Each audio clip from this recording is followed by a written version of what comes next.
Hi, this is Eric Cressy, and I've been working with Proteus Motion for the last few years to kind of develop a little bit of a protocol for both understanding how power impacts athletic performance and, as an extension of that, how we can use Proteus to assess and train those power capabilities.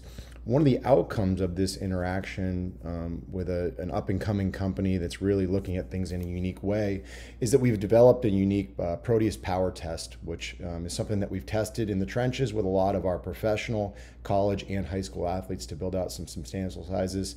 And I think it's important that we give you the background that you need in order to be successful with these tests. So we're going to make sense of the Cressy/Proteus performance test. But first, I think it's really important that we understand how we develop power, and also the difference between power and acceleration, strength and power, all these things, how they relate together. And this is a great review from Robert Newton's group. It's called Developing Maximal Neuromuscular Power, Part 2, Training Considerations for Improving Maximal Power Production. It's from 2011, but all of the key points are still incredibly applicable a decade later. This is available free full text online, so definitely check it out. But I want to go over four key elements to this landmark review. The first one is that a fundamental relationship exists between strength and power, which dictates that an individual cannot possess a high level of power without first being relatively strong, right? So, power is an interaction of force and time. So if you don't have force to produce, it doesn't matter how fast you're going to produce it. So we have athletes that can apply force quickly, but they don't have an absolute amount that makes them successful. And there's some good research on volleyball players that shows that, you can't improve vertical jumps unless, squats improve simultaneously, in a lesser trained population. And then eventually we get to the point where we've got a good enough strength foundation that we can actually capitalize on different points along that force velocity curve. Second point is consideration of movement pattern, load, and velocity specificity is essential when designing power training programs.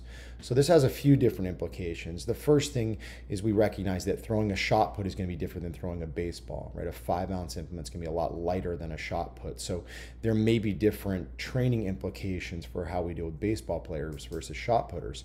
But probably more significantly here is the consideration of movement pattern component to this. And what we're really appreciating is that just because you're a really good sagittal plane power athlete doesn't necessarily mean that it's going to carry over well to producing force in the frontal and the transverse planes. So we see a lot of people with 38-inch vertical jumps who can't throw a baseball fast or are really unremarkable when it comes to rotational med ball stuff.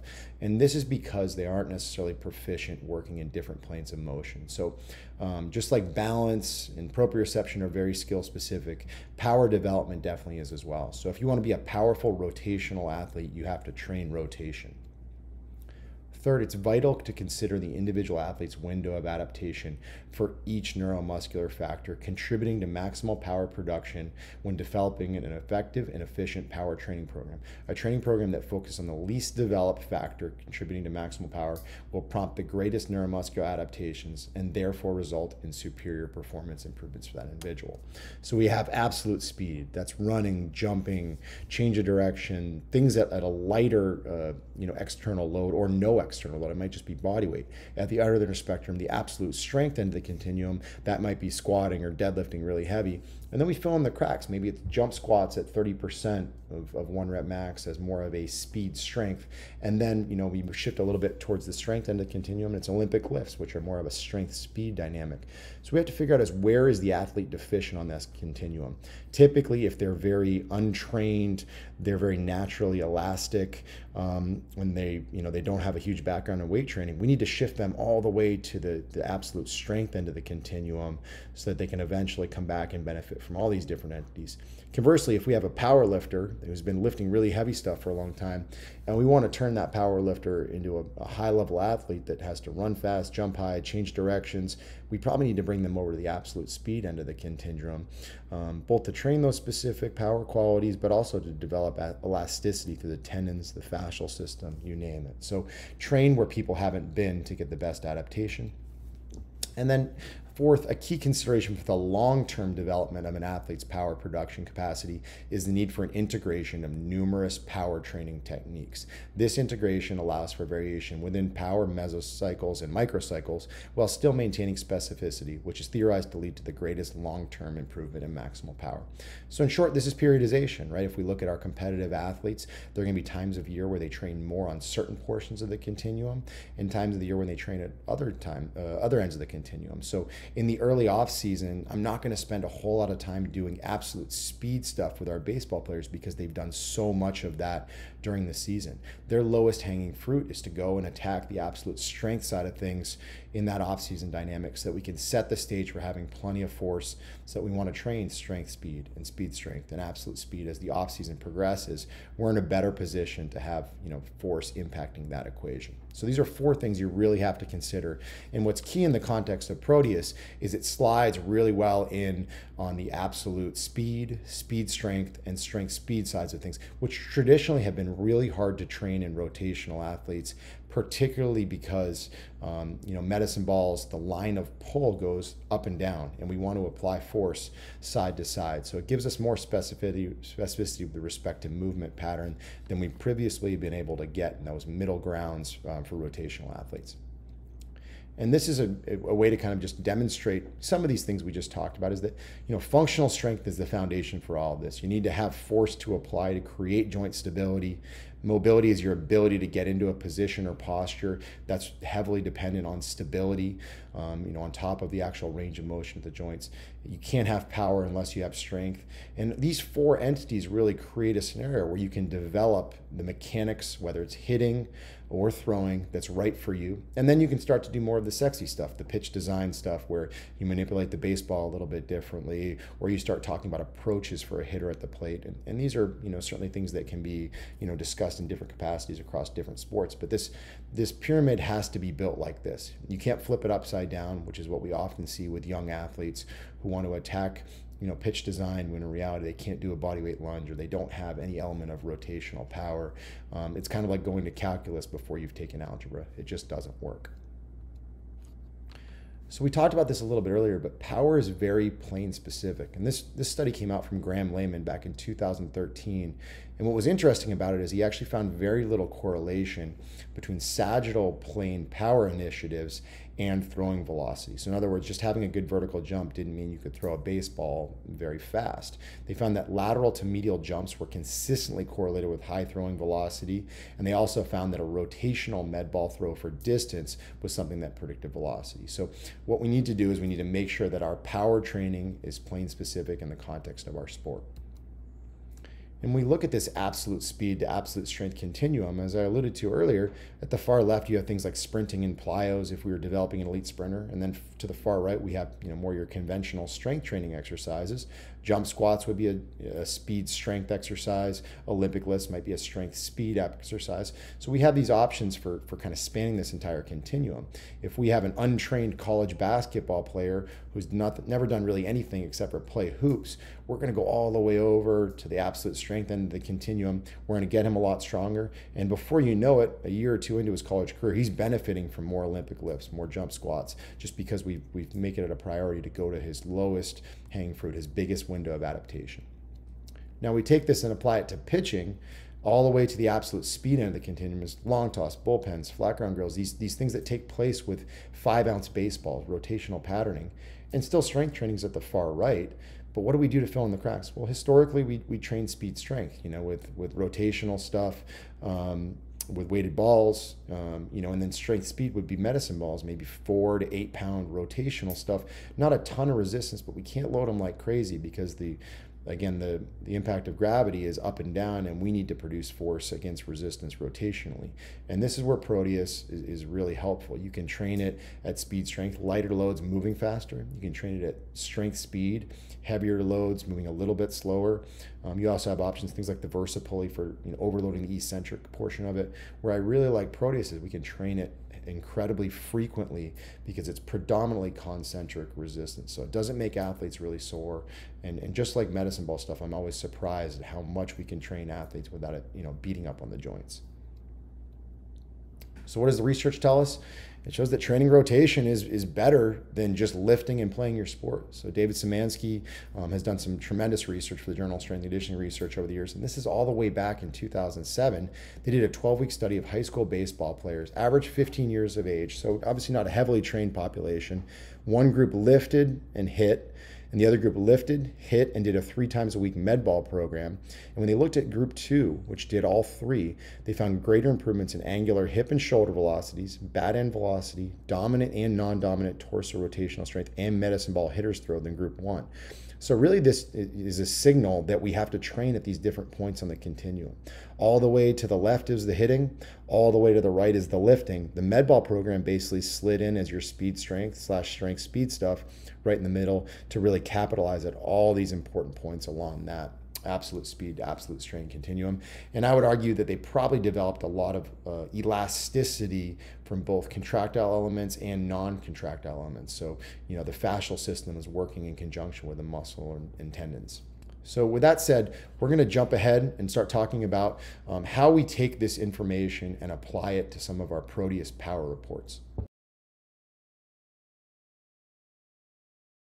I think the best way for us to learn how to interpret a Proteus / CSP power report is to take someone who's very middle of the road, kind of your ideal athlete, and break it out section by section and answer some of the questions we want. So when we're looking at the top of this report, we're looking at overall balance and overall percentile. So I think these tell us a little bit about the athlete in the big picture, and similar to what we would do with a functional movement screen, where you might find a score of a 17 out of 21.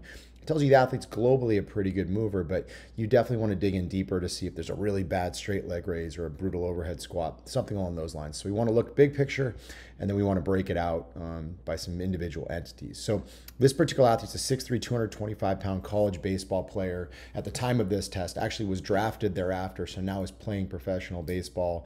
Pitched at 92 to 94, would touch 95 to 96 miles per hour as well. So we look at his overall percentile rank to the top right here. We see the power and the acceleration profile are pretty comparable. So they're obviously at a higher percentile, so he tests well for where he is. But we don't see this dramatic difference between power and acceleration. Okay, so what acceleration really is it's how quickly you get to your peak power. So in the grand scheme of things, typically acceleration is going to increase as power increases, but that's not always the case. So you may see subtle differences here. We know in the world of baseball, it's not just about being powerful, it's about applying power at the right times. So for a pitcher, obviously that's going to be acceleration after front foot strike. So big gaps between the two of these are going to tell you that maybe you need to change where you're at on this force velocity curve. So if we see someone with high power numbers and lower acceleration numbers, I'm probably going to train with less resistance and more velocity. Conversely, if we see him very, very similar like we do with this athlete, we're probably going to train everything. This athlete needs to push his force profile higher by getting stronger and continuing to train kind of some of these reactive components.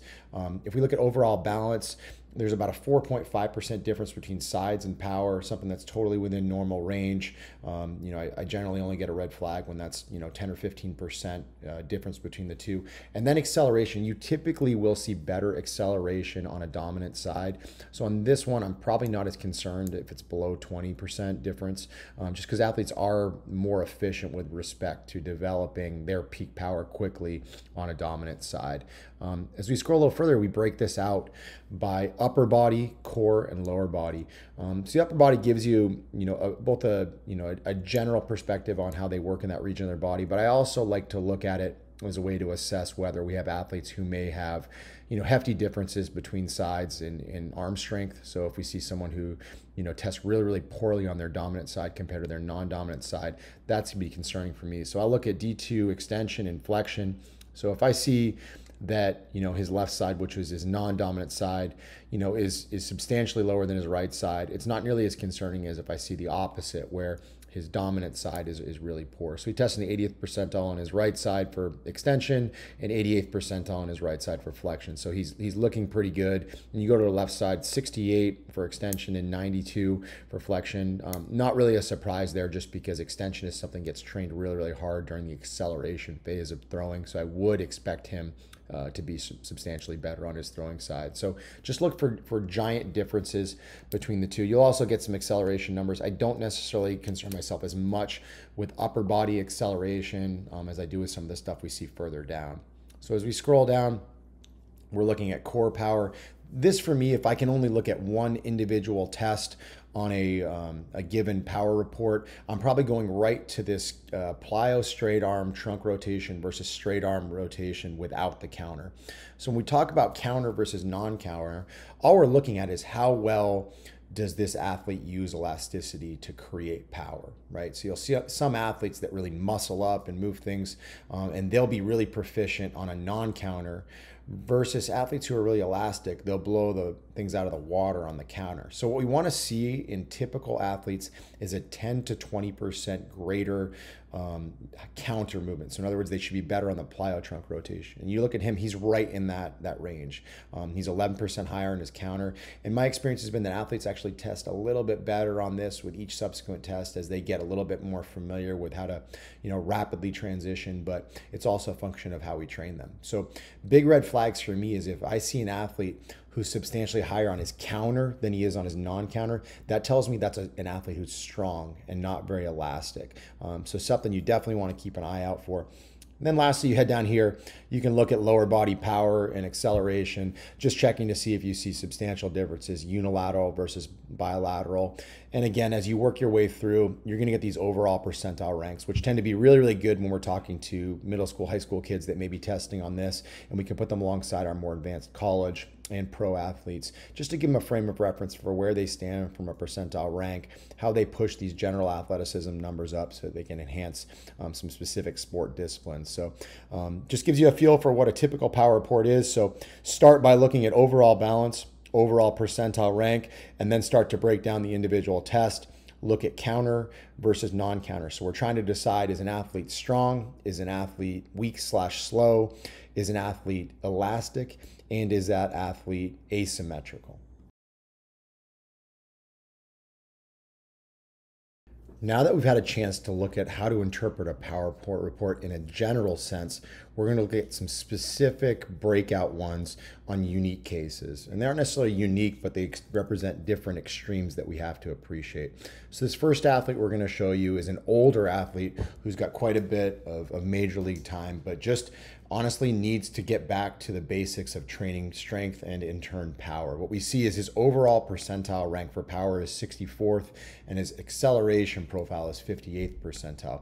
So what that means is we have an athlete who just isn't strong enough. And this is especially magnified because you have to appreciate that the sample size upon which these percentiles are based is actually large enough that it includes high school, college players as well. So for this athlete to be playing in the big leagues, at such a low percentile, this is why a lot of his velocity is probably fallen off. He's just not putting enough force into the ground and using it to actually transfer to the baseball. And you can see things that reflect this in certain ways. One of the things we look at is his D2 extension/flexion.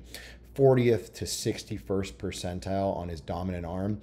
I'd look at this athlete as a little bit of a high risk to have some kind of an arm injury based on how those strength numbers test, because we do know that rotator cuff strength is one of the few things that almost always predicts injuries in baseball players. Relatively symmetrical side to side, so not something that freaks me out in that context, just globally weak. When we go back and we look at this athlete, 9% higher non-counter. So he's not elastic either. So it's a low number, and it's not something that taps into the elastic, kind of components of things. So one of the things that we see with a lot of athletes as they age is that power falls off quickly. I would argue this athlete needs to build some strength and then train some power to really get where he needs to be.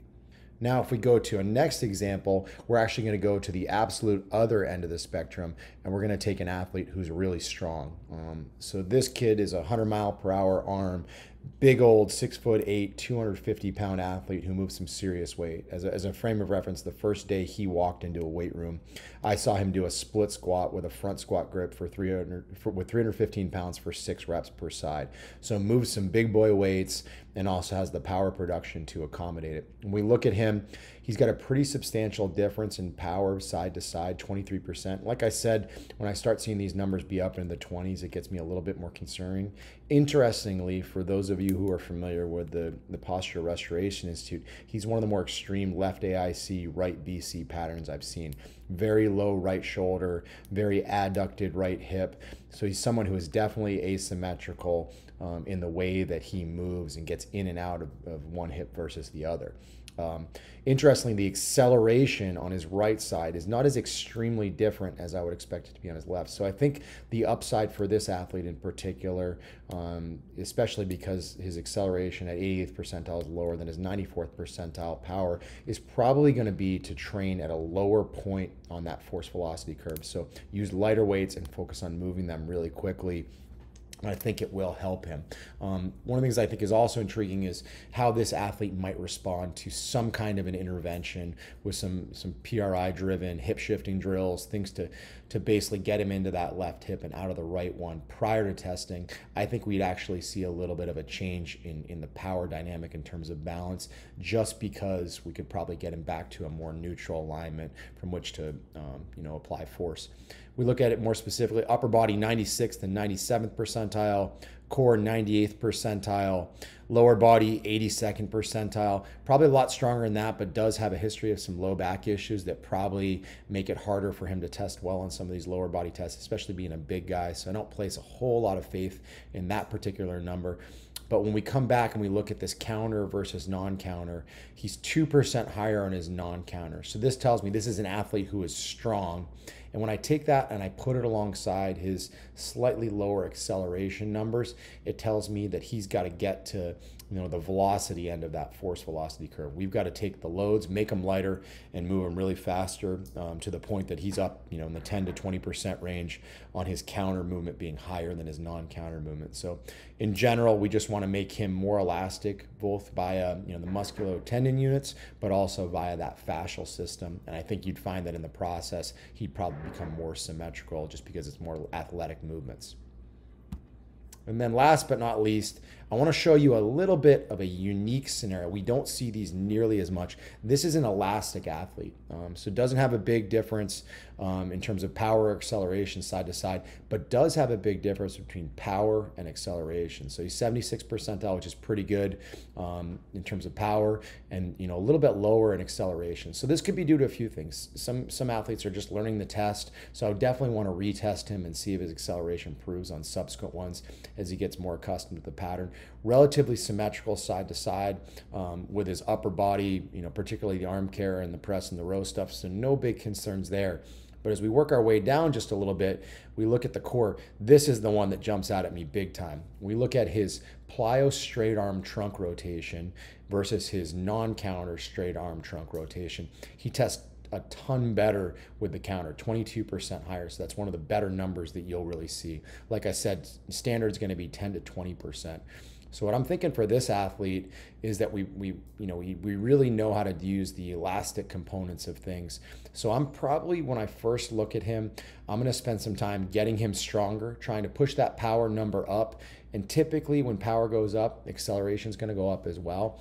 But what we might have to do is, if we push this up and he gets up to 85% on his power percentile, and this thing doesn't come along for the ride, there actually may be a dynamic where we need to make him more comfortable training at a lower force and a higher velocity. Maybe he's guarding, maybe there's something like that that is just limiting his numbers. But right now, it makes us think that he's very elastic just because he has a pretty good power percentile, but he still has a really, really high counter movement. So a little bit of a tricky one where you could go in two different directions. Do you either make him stronger and just push heavier weights, or do you train at a lower point on the force velocity curve with less load and moving it faster? I don't think the correct solution with this athlete is to go right to strength speed stuff where it's a heavier load that you're trying to move reasonably fast. So a little bit of a see how it goes. I would definitely retest this athlete and see if a subsequent test brings his acceleration numbers closer to what he has from a power standpoint. It wouldn't surprise me at all if he tests a little bit differently. And if that's the case, it's definitely in a scenario where you just got to get him stronger and push those numbers up higher because his counter movements are really, really good. This will be in a more abbreviated description, but it is an important one to consider. this is an athlete who is actually very asymmetrical. So when we look at his power report, certainly we see some differences in power between right and left. We'll also see some power versus acceleration differences that we saw in our elastic athlete. But what I think is really critically important is that this is a great example of an athlete in the upper body that tests dramatically different. So typically when we see right-handed individuals, as this guy is, we will see them test a little bit better on their right side than their left. So we're looking more at, like, the overall percentile ranks. Do they have strong cuffs / scapular stabilizers? But we also want to be cognizant of is how much stronger is it than the left side. So look at this athlete on D2 extension, 54th percentile right, 14th percentile left, 76th percentile for flexion, 21st percentile on flexion, excuse me. So when we look at this athlete, what we actually realize is he had a left shoulder subluxation previously. So right-handed pitcher who had a recent shoulder subluxation, and it was something that was obviously impacting this. So as part of his training program, we need to make sure that we get some better stability on his left side. And you'll actually see, if you work through the entire test, that there are places where this also shows up in other capacities. Interestingly, he actually did pretty well on his full body power test. It wasn't totally off, but when he did his left side, 79th percentile on the shot put test versus 88th percentile on the right. So we'd expect him to be pretty close between the two of those, but that left shoulder clearly was a little bit of an eliminating factor. So we can have all the best power numbers in the world from a lower body and a core standpoint, but if we have one joint in the upper extremity that's a limiting factor, it can definitely impact our overall percentile ranks and how well we perform. So perfect example of how you don't want to just look at the numbers at the top, but you want to break things out individually, piece by piece, to see if there's an asymmetry or some kind of an injury that just hasn't been fully rehabilitated. So that should give you a little insights into how we interpret some of these unique cases. Again, the benefits of Proteus aren't just with respect to being a good training implement that you can use as a speed strength or a strength speed, but they're also obviously great because you can use it as an assessment tool to basically dictate the direction of your training.